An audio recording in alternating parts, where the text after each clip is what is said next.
person or entity for all commodities combined. And next Tuesday, May 26, USDA's Farm Service Agency will start accepting applications. For more information, go to our website, southeastagnet.com.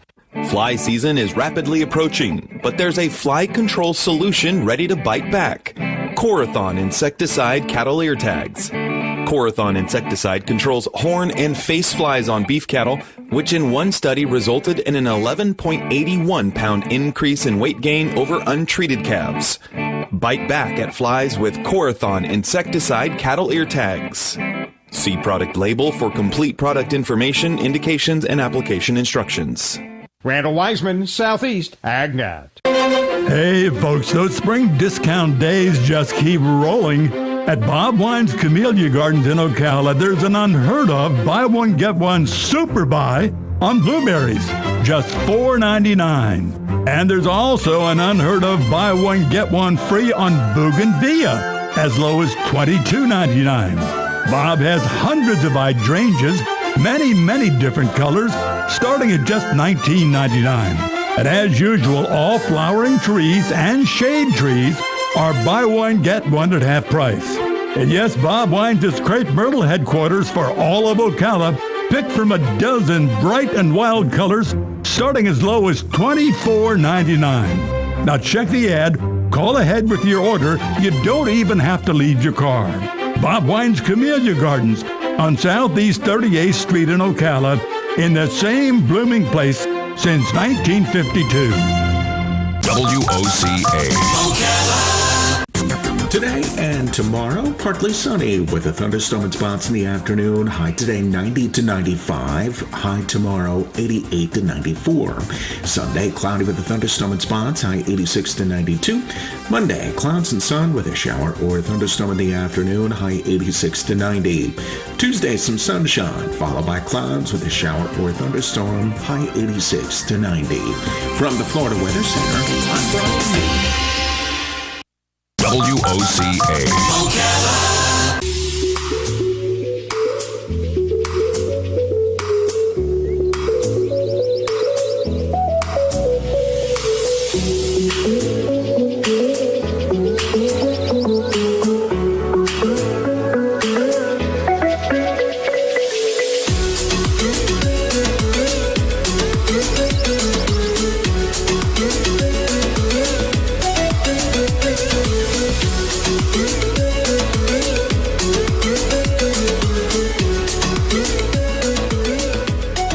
Listening to AM Ocala Live, WOCA, The Source, 96.3 FM, 1370 AM, broadcasting to you live from the Paddock Mall, streaming live, YouTube Live, WOCA, The Source Radio, 6 minutes past the 8 o'clock hour.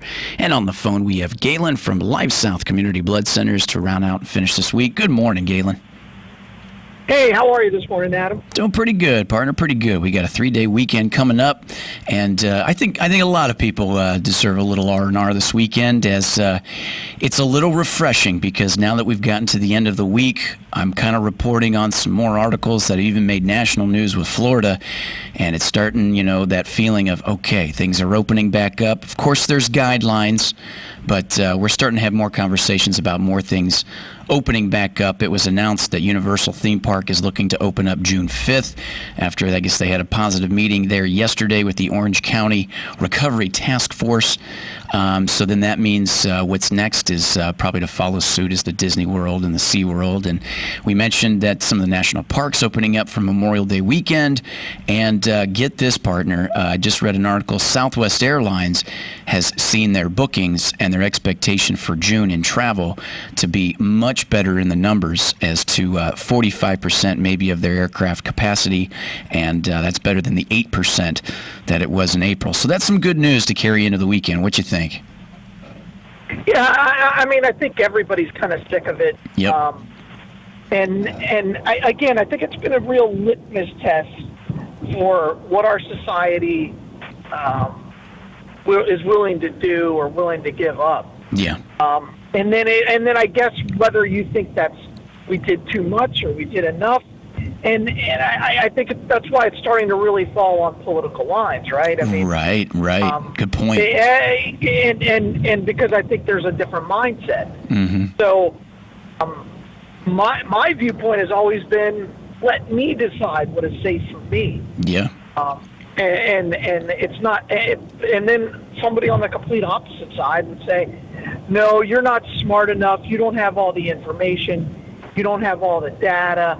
We need to trust these scientists, and these people who are put in charge are, incredibly intelligent, and they know more than you, and they can make better decisions. Like that's the counter argument. Right.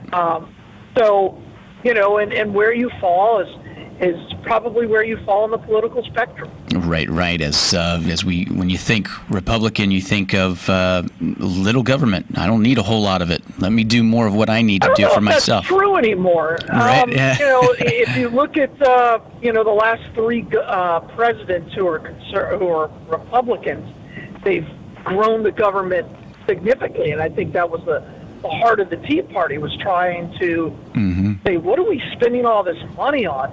And I think it's really clear is that one thing I really want to make clear is that when the government adds a program, it never goes away. So once they add an entitlement, it's never gone away. You never hear them, well, we're going to remove this entitlement. Welfare is never gone away. Social Security has never gone away. The millions and billions and nearly trillions of dollars now have never gone away, because what this whole thing is open is this whole, well, we should just give people $1,000, a month, or I read somebody should get $1,000 a week. Dude, and I'm like, well, how? How is that possible? I can't get past it. Yikes. It's easy to really pick fun and say, oh, these billionaires don't deserve all that money. It's not for me to say what somebody deserves. Mm-hmm. I think Bezos, not what's his name, Bezos, Bezos. who owns Jeff Amazon, Bezos. built a business from nothing. Right? He was selling books. Yeah. And he built it out of nothing, and he took a lot of risks, and it panned out. So, good for him. Jeff Bezos deserves to make as much as he can. Mm-hmm. I mean, how many people, like they're talking about building an Amazon distribution center in Ocala, right? Yeah, that's right. How many? Okay, so what would that do to our economy? Oh, yeah. Right, I mean, and all those jobs that it offers, and because there's that many jobs, how many restaurants are going to open, and shops, and so Jeff Bezos is creating other jobs. I don't know. I don't care how much he makes. Mm-hmm. Mm-hmm. I'm just always floored by when somebody looks at somebody and just says, pure jealousy for what they've had. He didn't steal it, right? He didn't get it by ill means. He's not a drug dealer. Right. You know what I mean? Right. He worked his butt off, and was luck involved, and sure, well, if you believe in luck. But no, I think there's some good things to it, and I think he busted his butt and got it done. On the topic. I don't know.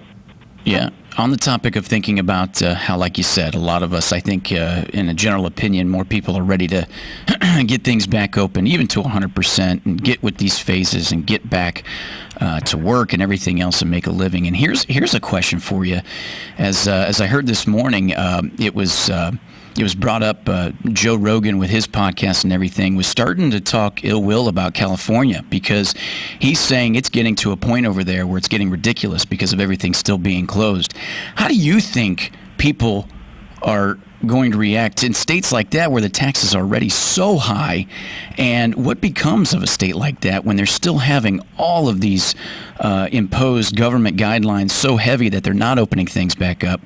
Holy cow. I mean, that's heavy. And here's a guy that he loves California saying, you know what, man, I'm actually thinking about leaving because with what's going on here, this has become ridiculous. And there's states like that still. We're talking here in Florida, close to home, about, everybody's on board. We're even thinking, okay, okay, let's welcome the tourism again. Let's get the hotels back opened up. Let's get my vacation rental going. And then you got a state on the other side of the country that's like, no, we want to stay locked down, for more months. And then they're actually talking about, and this is what he brought up specifically, is they don't even want to do, like, for example, stand-up comedy shows, public, live, paid-for stand-up comedy shows till like 2022. What's going on with states like that? Well, I mean, he's been talking about that. Joe Rogan's been talking about leaving California for years. Yeah, it's true. Yeah. He could do his podcast from anywhere. In the world. Yeah. Right. And he just signed that massive deal with Spotify. But he could literally do it from anywhere in the world that had an internet connection. So, but this isn't a new thing for Joe. And there's a lot of people who always say that, I got to get out of here because of the taxes. But the truth is they want to be in California because, that's where their home is. That's where their family is. And, right. I'd much rather have somebody like Joe Rogan who has the means to stay there and make a change. But there's also a guy who supported Bernie Sanders. Yeah. And Bernie Sanders looked right at him and said, I'm going to increase your taxes significantly. Pay for all these welfare things. Yeah. And Joe's like, yeah, you should. Okay. Well, which is it, Joe? Have a little consistency. Right. Is California killing you? Is it all of a sudden just now this government overreach has reached into your life? And so now it means a little more? I mean, he talks about, I'm a libertarian. You can't be a libertarian and believe in more government. Right. That's like against everything that a libertarian represents. Right. That's the anti-libertarian. I don't know. I mean, so libertarian and socialism are on the complete opposite sides of the spectrum. Right. As we'll take a moment here to give a shout out to our sponsors, make sure I do here towards the end of the week. A special thanks to Palm Garden Health and Rehabilitation Center, located at 2700 Southwest 34th Street, where they offer skilled nursing, physical, occupational, and speech therapy. Any questions on how they're handling COVID-19 and their expectations on their day-to-day basis and what they look to do as the phases come through and through our state, give them a call. They encourage it. For any questions you have, 352-854-6262. That's 854-6262. And of course, Penn Flooring, full-service flooring company dedicated to finding the best solution for those flooring needs with experience in both commercial and residential fields. Found at 1201 Southwest 17th Street in Ocala, 352-351-3420. That's 351-3420. Open Monday through Friday. They're open today till 6 p.m. Tomorrow, for anything left on that honey to-do list, 9 a.m. to 5 p.m. for Saturday. And like we said, Penn Flooring, Palm Garden Health and Rehabilitation Center, sponsors of this segment here. And Galen, I wanted to ask you, this come up through the Ocala Star banner. This was pretty interesting. I read this morning. A massive 800-pound sea turtle that was found nesting on a Florida beach just yesterday. Have you seen anything that big? 800 pounds? 800. Well, there was this person at Walmart one time. I don't know if that was the name. I'm kidding. No, I don't know.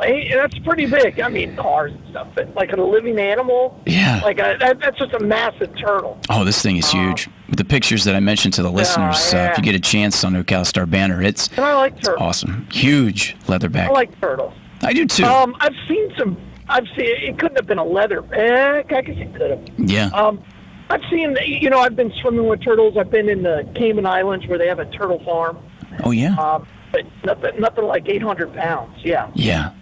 Yeah, this thing was absolutely gargantuan, as they say they could average 6 feet long and typically weigh from 500 to 1,500 pounds.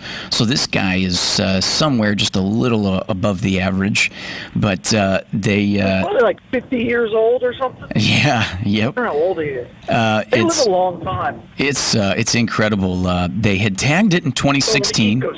Yeah, so they were aware of it, and as it was coming up to nest, they let the local law officials know, just to kind of let the turtle do its thing, because it is an endangered species, as it was found Thursday morning near the Indian Atlantic Boardwalk by 5th Avenue. That's whereabouts is that? Is that near Melbourne? Yeah. Melbourne area. Like Cocoa and Gotcha. there, yeah. And speaking of that area, when you mentioned Cocoa, as I mentioned that the Kennedy Space Center is looking to open back up. And, of course, they'll have guidelines and stuff. But they're looking to open up on the 28th, which is the day after the big rocket launch for actually getting human beings from U.S. soil, actual Americans from our soil, launched pretty cool. to the International Space Station. I was really kind of hoping maybe to go watch it, but there hasn't been anything more coming up about being able to be there to watch it, as they've. He said stay away. Yeah, they said stay away. You don't have to be that close to see it. I mean, you can go stand on the beach. Right. And at Cocoa Beach and watch it. So Yeah, which is. You don't have to go inside the center to see it. Yeah, I've yet myself to see any rocket launch. About every time I was planning on doing one, it either got delayed or pushed back in lieu of weather or something else. But it should be pretty neat next week to see that. And then with that, like we said, the next day they're going to be opening up the Kennedy Space Center back up with limited capacity and guidelines, of course. But again, it's just in that conversation of saying, hey, we're opening things back up. Come on down to Florida and spend some money. I've always wanted to go up in a plane and watch it from like a small aircraft. Yeah, I know. I've been thinking about that too. With it coming Wednesday, it's at 4:30, so it would be in the wheelhouse as long as the weather's good and there's no afternoon thunderstorms to do that. I'm wondering myself if it'd be worth to do that. That's my backup plan. I don't know how large the flight pattern is, how far they clear the flight pattern for it. But you would think from here we'd be all right. What are we, 60 miles away, nautical miles? I've always thought like that would be cool to go up in a plane and just get a good view of it. Yeah, I've always thought that would be cool. Yeah. Hey, I wanted to mention, as we get a little bit more time here, I noticed that the NFL owners are to vote on what they consider to be something of a dramatic rule change pertaining to the onside kicks. And I was wondering if you had seen this. I'm still trying to figure out just exactly what is expected here, as they proposed a rule that would give teams an alternative option to the onside kick. Instead of trying to recover an onside kick, teams would have the option of attempting to convert a 4th and 15 play from their own 25-yard line. If they get the 15 yards, they get a first down and keep possession of the ball. If they don't get the 15 yards, the other team then would take over possession of where the play had ended. What do you think about a change like that? I think it's kind of yeah. I don't. But then again, it's a rule change. I understand why they want to do it. It's because people get blasted on it. I don't know how many people have actually been injured on an onside kick, but they're just trying to take the contact out. So at some point it'll just be marketed to 25, and then let's just be done with it. Yeah. With all kickoff returns. And I wouldn't have a problem with that necessarily. But see, in order to do that, you have to be there has to be a mechanism for the team to get the ball back in a close football game. Right? Or you're instantly going to lose viewership. So all they're trying to do is create some more drama and increase ratings. So, in the 4th and 15, if that gets approved, the next year they'll say, all right, you have two choices. You can take the ball 4th and 15 from your own, say, 25, 30. Right. Or you can just let the other team have the ball on their own 25. Yeah. And they'll do away with the kickoff altogether. Yeah. And from the owner's standpoint, they're like, okay, I have to carry fewer people on my roster now. Yeah, that's true. They'll probably shrink the roster a little bit by 5 or 6 people because your punter hopefully can kick field goals. That's already a growing trend. You don't need those special team guys. It'll only be punts and extra points. Now, for the rule to pass, 24 of the NFL's 32 owners would have to vote on it at their next meeting. Do you see it actually passing now? Do you see this happening now? Yeah. Yeah. Like you said. Yeah, again, they're just trying to add excitement. And to be honest with you, I think you have probably about the same odds of converting 4th and 15 as an onside kick. And by the way, just because you get the 4th and 15, you convert that first down, doesn't mean you're going to go down and score. Right. Yeah, why not? Why not? Yeah. Sure. Like you said, the percentage, I mean, heck, it might even be less now with, I don't think there's been an onside kick recovered in the last few seasons, just based on the percentages and how they've changed things, right? Idea. And with that, I have no idea, because you can't, and just so people know, what you're talking about with the rule changes is you can't overload one side, right? Like you could. You couldn't you have to have the same amount of people on each side of the kickoff. Mm-hmm. So you can't load the box and just ram it down somebody's and hit them as hard as you can. So yeah, and ever since they made that rule change, it's nearly impossible to recover an onside kick. Yeah. Because the rule is you didn't play the ball if you were the kicking team. You hit the guy who was going to catch it as hard as you could. Yep. And that was actually what you were taught. You don't go for the ball. You blow up the man who's supposed to catch the ball. Which, at the end of the day, that's football, baby. So it's a little tough to change that, right? I don't know if that's true. I don't. Yeah, I understand this. What you're saying, I really do. But that's not a game of football that I've ever taught. Yeah. I know what you mean. You don't. Because that's how you can literally kill somebody, and that's why they took that off. You can't leave your feet to block. There's all kinds of things like that. But I understand what you're saying. Mm-hmm. And let's be clear: if you have to recover an onside kick, you already made a bunch of mistakes already. So. Now, and what's interesting, too, is like I had seen something somewhere as they were talking about, and this all has to do more with the safety and, like you said, the impact of the harder contact that you'd have from something like this. It's all to evolve the game so it's, obviously a little bit more safe amongst the reports of the CTE and all that stuff. And as more people would mumble and grumble about changes like that, I don't know what I was watching, but they were talking about the history of the game. And you got to think about football in its inception. It was called football because they were using their feet to run with the football, and it was no passing. But at the point where so many people were getting injured because of the way the ball was ran, then they eventually evolved and developed the forward pass. And it's little things like that over time, things had to change a little bit here and there, and I think that's the expression of the football of NFL now is adapting and making those small changes for the benefit of the game to keep it going. I mean, it's been around 100 years. I've always wanted to ask you, Galen, do you see NFL football around for another 100 years? No. Yeah. No, I'm on record as saying that. I kind of agree with you. And again, I think the numbers dictate that too. Yeah. Fewer people are playing it. Ratings are down. Yeah, but what's going to replace it is guys. It won't be soccer because soccer's been the fastest growing sport since 1972. Fastest growing for 5 decades.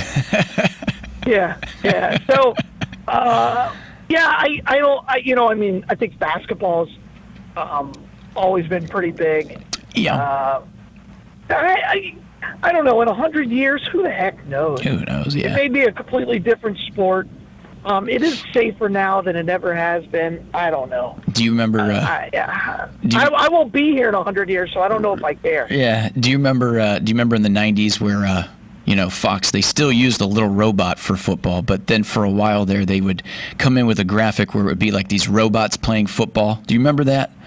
And they still kind of use the iconic little robot guy with the symbol of Fox NFL Sports. Sure. I told my buddy the other day, I said in 100 years it'll just be robots playing each other because they let them beat the crap out of themselves because it's just robots. I've been saying that forever. That's where we'll end up. I don't know. 100 years, my kids won't even be alive in 100 years. Yeah. Maybe their kids will be alive. Yeah. Maybe. Your great I don't grandkids. know. Yeah. Well, Galen, I don't know. as we round out here now, just a couple minutes left before the bottom of the 8 o'clock hour, the Bloodmobile to round out this Friday and expectations for the weekend. Where will it be? Yeah, we're going to be at the Winn-Dixie right there on 40 on the Silver Springs Boulevard. So come by and see us and call us. We need you. We're in emergency need of everything. So call us at 622-3544 or visit lifesouth.org for more information. Absolutely, absolutely. And the blood supply, like we talked about most of the week with the idea of how much it ramped up with elective surgeries now, the blood supply is a little critical there. Oh, yeah, we're in emergency need of everything. So Gotcha. We're well past critical. And everything, you mean the platelets, the plasma, the blood? Everything. Everything that's in your body that's bloody, we need. Gotcha. As we're coming to the bottom here, my friend, it's a little R&R this weekend. We know you went to the beach there last weekend, so as I mentioned off there, it's time for a little sipping whiskey this weekend. What you think? Yeah, this weekend is always my favorite because there's three of the best races of the year. They're three real jewels, and Indy 500 is this weekend, usually Monaco and Formula One. Yep. And, of course, the Coca-Cola 600.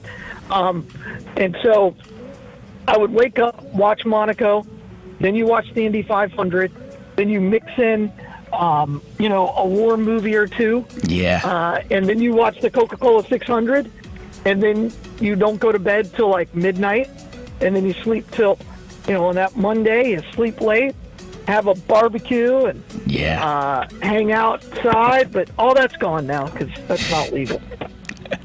Well, my friend, either way, you have a great weekend, partner, and you take care. We'll be talking to you on Tuesday, buddy. You got it. All right. Appreciate it, man. Thanks. Later. Bye, y'all. WOCA, the source back after this. On before. I wore one in this back area, but I didn't want to give the press the pleasure of seeing it. The president did wear a mask during a private tour